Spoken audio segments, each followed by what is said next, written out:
The Trump administration plans to replace expiring tariffs with new ones based on accusations concerning forced labor.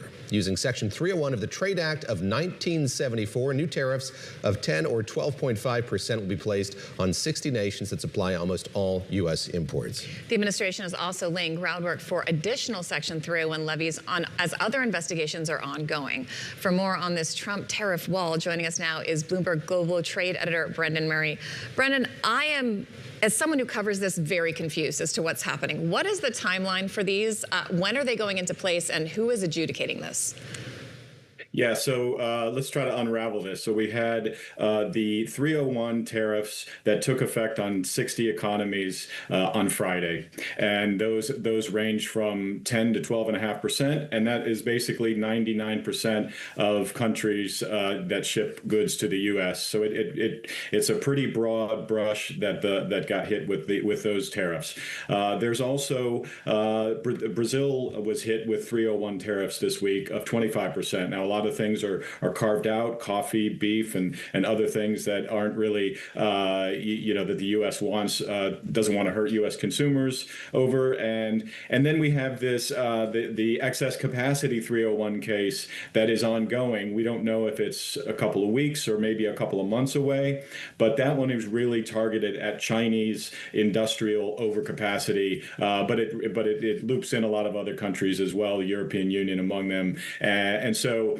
What we're seeing and what we saw this week really was the president flexing his tariff muscles again. We hadn't really heard much about trade wars since the Supreme Court dealt him a loss back in February and the Iran war started. But he sent several reminders this week that he has the authority to use tariffs, and he wants to use them still, even amid the concerns about affordability heading into the midterm elections. Christina, it was about 24 hours ago I got Brendan on the phone. We talked shortly after these. I know. I heard you guys talked without me. It's fine. I'm not all upset. Whatever. And at the time, Brendan, I asked you just about the market reaction, and it was pretty muted. And I'm curious now that some more time has passed here, what you make of that. So we have these tariffs of 10 to 12.5%. They replaced these other temporary tariffs that were in place after that Supreme Court decision. What explains the market shrug here? Is it the general rate here kind of remains roughly the same as it did after those temporary tariffs went into effect?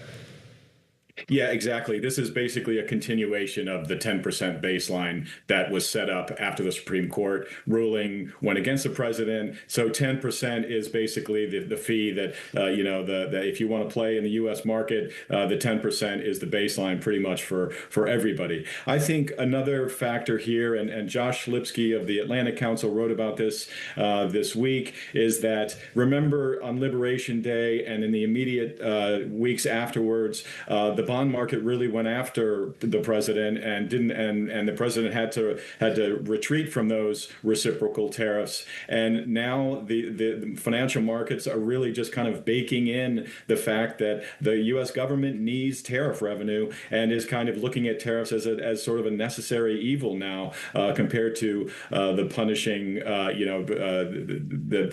market sell-off that followed the Liberation Day tariffs. And so I think what we're seeing is markets and companies just absorbing the shocks that we're seeing. We had another one that we haven't talked about, the 50% tariff threat against Canada, which sort of came out of nowhere earlier this week and really kind of raised some eyebrows as to this is an authority he invoked that's never been used before. It's almost 100 years old. And is this the new tool that he's going to use to go after countries individually? Bloomberg Economics expects this as sort of a trial run against Canada, and maybe he could use it against other economies. But the president, definitely made a lot of headlines this week on tariffs. And Jamieson Greer testified to Congress, and Democrats really tried to hammer him on the affordability issue. But he pretty successfully fended off some of those criticisms by saying, look, inflation is lower than it was when the president took office. And so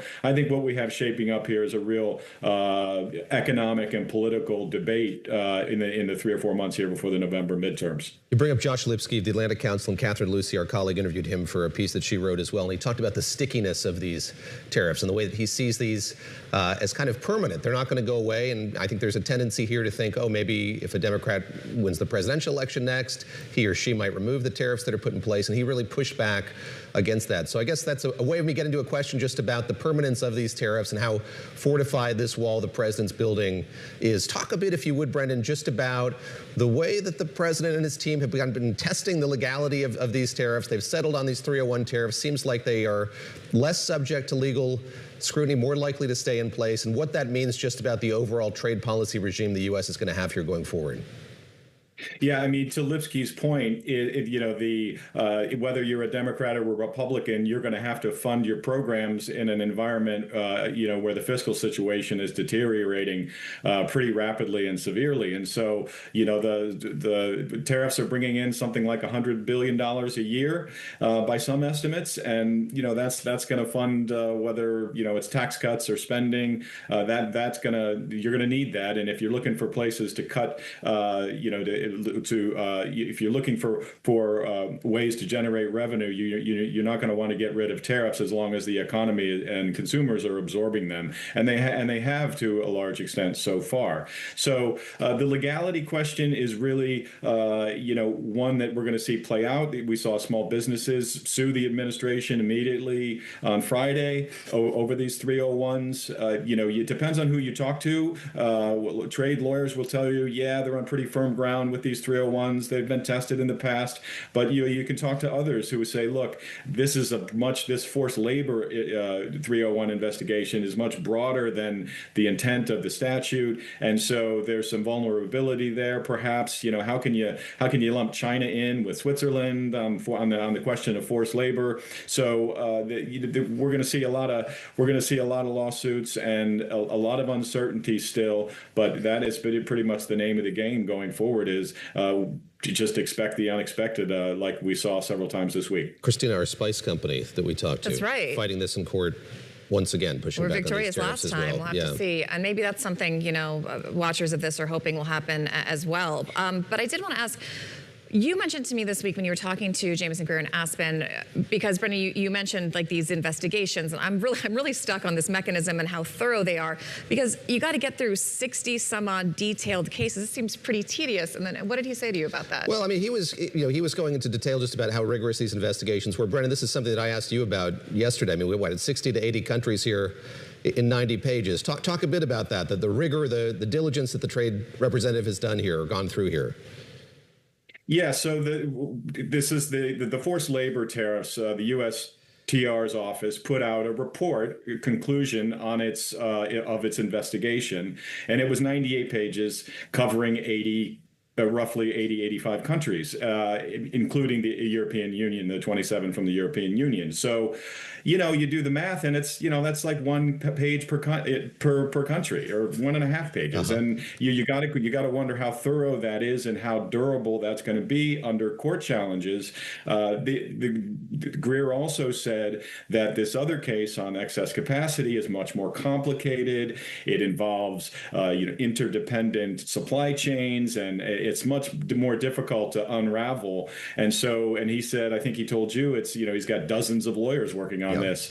The big unknown about that particular case, that 301 on excess capacity, is, are they going to drop that before the summit between Trump and Xi in September? And there are folks that will tell you that they won't want to do that and potentially have the Chinese leader back away from that summit that President Trump really wants to happen. And so you start to mix sort of the geopolitical with the trade, the technical side of the trade portfolio at the White House, and you can see how it's going to get very difficult just from a technical aspect. There are only so many lawyers at USTR. It's not a gigantic agency.